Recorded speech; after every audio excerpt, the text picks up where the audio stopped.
Après mon bac, au début des années 2000, j'ai intégré la faculté d'Orsay pour passer une licence scientifique.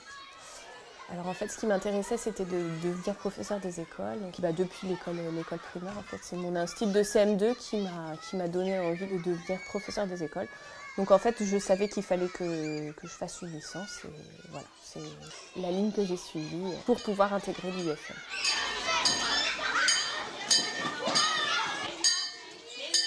Et maintenant, il faut aller jusqu'au master. C'est un master de sciences de l'éducation et en fait, il y a des stages qui sont organisés aussi, mais c'est beaucoup plus rapide, on va dire, comme formation. Il y a moins de pratiques, je pense, et on est tout de suite mis dans le bain dès le début. Tout le monde n'a pas les mêmes bandes, donc vous n'allez pas pouvoir copier les uns sur les autres. Il va falloir les classer. Donc le métier de professeur des écoles réside dans la plus grosse partie à être face aux élèves.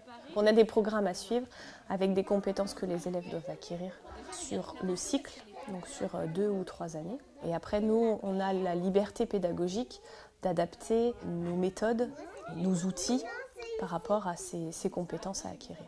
En maternelle, on est beaucoup plus libre. Généralement, on travaille autour de thèmes qu'on décline de plusieurs façons tout au long de l'année. Et après, en élémentaire, on est toujours libre de choisir un petit peu la manière dont on veut enseigner. Mais c'est beaucoup plus guidé par les manuels scolaires. Oui. La jaune est encore plus grande. Oui. Tout au long de l'année, on élabore une progression avec toutes les compétences à acquérir. C'est vraiment nous qui choisissons ce qu'on va apporter aux enfants.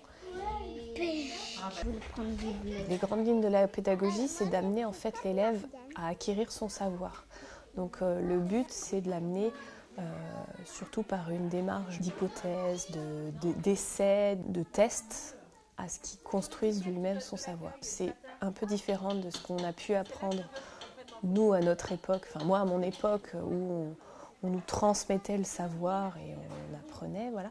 Alors on passe beaucoup par la reformulation pour que déjà les élèves intègrent bien la tâche qu'ils vont effectuer. J'ai écrit un attaché. Tu ne recopies pas sur moi parce que t'as pas...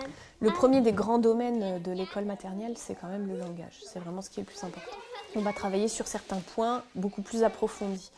Donc par exemple, pour nous, on a vu que nos points faibles, c'était la résolution de problèmes, l'acquisition de vocabulaire.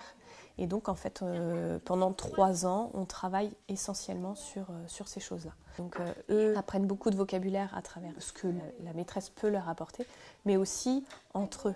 C'est-à-dire que d'autant plus dans cette école où il y a 3 niveaux différents par classe, ça leur permet aussi beaucoup d'interaction entre eux, d'apprendre l'autonomie, des choses qui sont aussi importantes en maternelle pour que ça puisse être valable dans les classes supérieures. Ça c'est le ventre et ça c'est le corps. Ah oui, mais le ventre et le corps, c'est pareil. Tu sais, l'ours, il a un gros ventre. Comme j'ai été instite très tôt, je ne me voyais pas commencer dans un collège ou un lycée avec des élèves qui au final n'avaient pas tant de différence d'âge que ça. Et puis je trouve que la relation avec les enfants de primaire est plus vraie. On est beaucoup plus proche de ces élèves, on les suit tout au long de l'année, on les a 4 jours par semaine, 6 heures par jour. Il y a un lien qui se crée avec eux tout au long de l'année. Et puis il y a aussi le fait de pouvoir voir ce qu'ils peuvent devenir grâce à ce que leur apporte.